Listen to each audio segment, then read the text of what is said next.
अलीगढ़ में बीती देर रात थाना गांधी पार्क क्षेत्र के माऊभांजे इलाके में निर्मम हत्या का वीडियो सोशल मीडिया पर वायरल हुआ था, जिसमें फरीद नाम के युवक की निर्मम हत्या की गई थी।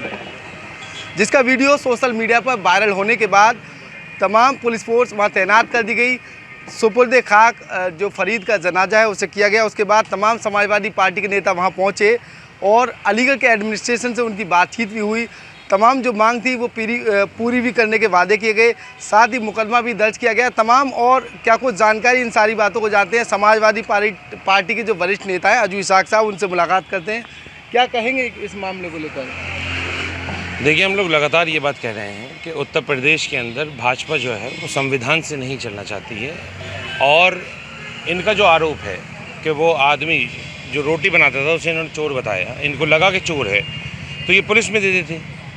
ठीक है, सीसीटीवी फुटेज में जिस तरह इन्होंने सड़क पे लिटाल के रॉडों से मार के उसको मार दिया जान से, ठीक। और उसके बाद जो है वो आज भाजपा के नेता सड़कों पे बैठ के आंदोलन कर रहे थे अपराधियों के लिए, और उसके बाद फिर जो है वो कह रहे हैं कि साहब हम लोग माहौल ख़राब करना चाह रहे हैं। ठीक, ये बौखला गए हैं, इन्हें जनता ने नकार दिया। ये इस हार को स्वीकार नहीं कर पा रहे हैं कि ये जनता ने इनको नकार दिया है, और इनकी इन्हीं हरकतों की वजह से नकारा है। ये जो इनकी हरकतें हैं, नफ़रत फैलाने वाली राजनीति, अभी भी इनकी समझ में नहीं आ रहा है कि इस तरह के काम ना करें तो शायद इनका कुछ भला हो जाए, लेकिन नफ़रतों से बाज नहीं आ रहे हैं। क्या कहेंगे, परिवारीजनों से आपकी बातचीत हुई, इस घटना के पीछे क्या चीज़ निकल कर आई? क्योंकि देर रात से आप वहाँ सुबह तक अब तक लगे रहे, तो घटना के पीछे की वजह परिवारीजनों से बातचीत हुई, क्या बताया उन्होंने? देखिए, बड़ा गरीब परिवार है, ठीक, रोटी बनाने वाला आदमी था, उसके परिवार वाले क्या बताएंगे, बेचारे अफसोस में हैं।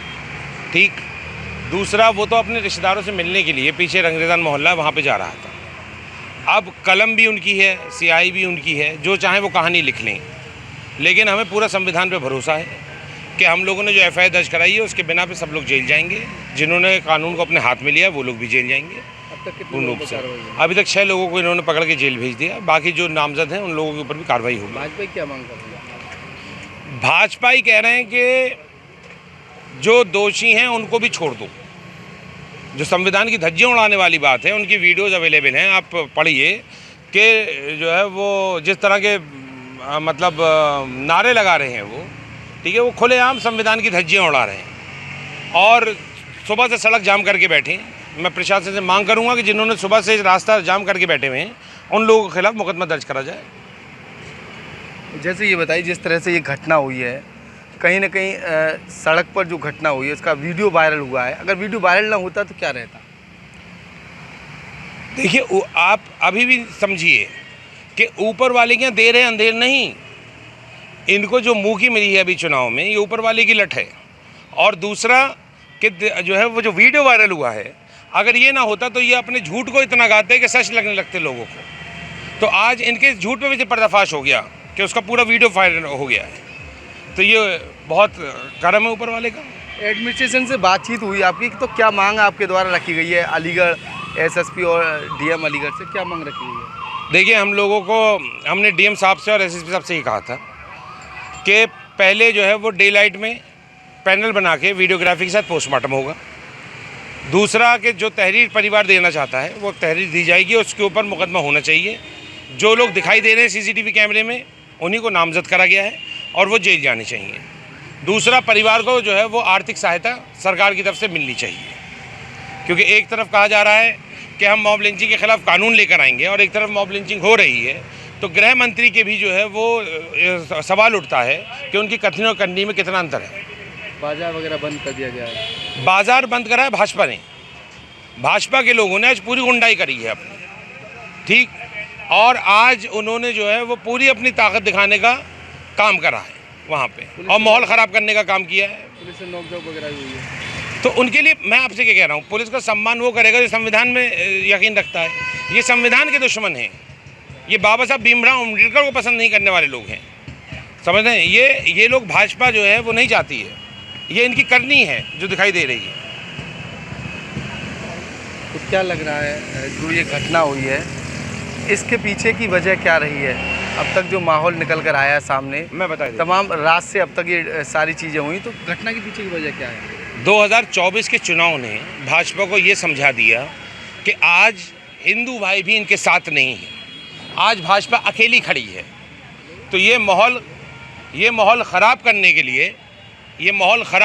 लिए जो आपसी गंगा जमनी तहजीब है वो किसी तरह बिगड़े। और जो हम लोग रात से प्रयास कर रहे हैं वो इसीलिए कर रहे हैं कि हमने भी लोगों को ये समझाया कि आज अलीगढ़ के अंदर बहुत से हिंदू भाई भी इस घटना की निंदा कर रहे हैं, सिवाय भाजपा के। हिंदू, मुस्लिम, सिख, ईसाई और भाजपाई, समझ रहे हैं? हिंदू, मुस्लिम, सिख, ईसाई और भाजपाई। जैसे आपकी गिरफ्तारी की बात चल रही थी, धरने पर बैठे, तो उसके पीछे की वजह क्या थी जो आपकी गिरफ्तारी की मांग थी? मुझे तो गिरफ्तार सबसे पहले कर लेना चाहिए। मेरी डिमांड ये, मुझे इसलिए गिरफ्तार करना चाह रहे हैं कि मैंने कानून का रास्ता अपनाया, और कानून का रास्ता, संविधान का रास्ता अपनाना तो बहुत बड़ा गुनाह है। आज आप संविधान की बात कैसे कर सकते हैं? तो मेरी गिरफ्तारी की बात अगर कर रहे हैं तो मुझे इससे कोई डर नहीं है, लेकिन मैंने अपना शहर जलने नहीं दिया, मैंने आपसी भाईचारा ख़त्म होने नहीं दिया। आज हमें फ़ख्र है समाजवादियों पे। पूरी टीम रात भर लगी रही और समझाती रही, और जो दोषी थे उन्हें जेल भेजा गया। ये बाबा साहब भीमराव अम्बेडकर के दिया वो संविधान है, इसका हम धन्यवाद बहुत जो है वो उसका आभार प्रकट करते हैं। जी बिल्कुल, देर रात जो घटना हुई थी उस घटना के बाद आज जनाजा जो है सुपुर्द खाक कर दिया गया है। समाजवादी पार्टी के जो वरिष्ठ नेता थे अजू इसाक के द्वारा जो मांग उनके परिवार के द्वारा की गई थी, इनके द्वारा वो मांग अलीगढ़ प्रशासन से की, अलीगढ़ प्रशासन के द्वारा इनकी मांगों को पूरा किया गया, जिसके बाद सुपुर्द खाक जनाजा किया गया। अब शांति का माहौल अलीगढ़ में नजर आ रहा है। एबीपी लाइव से खालिद अंसारी, अलीगढ़।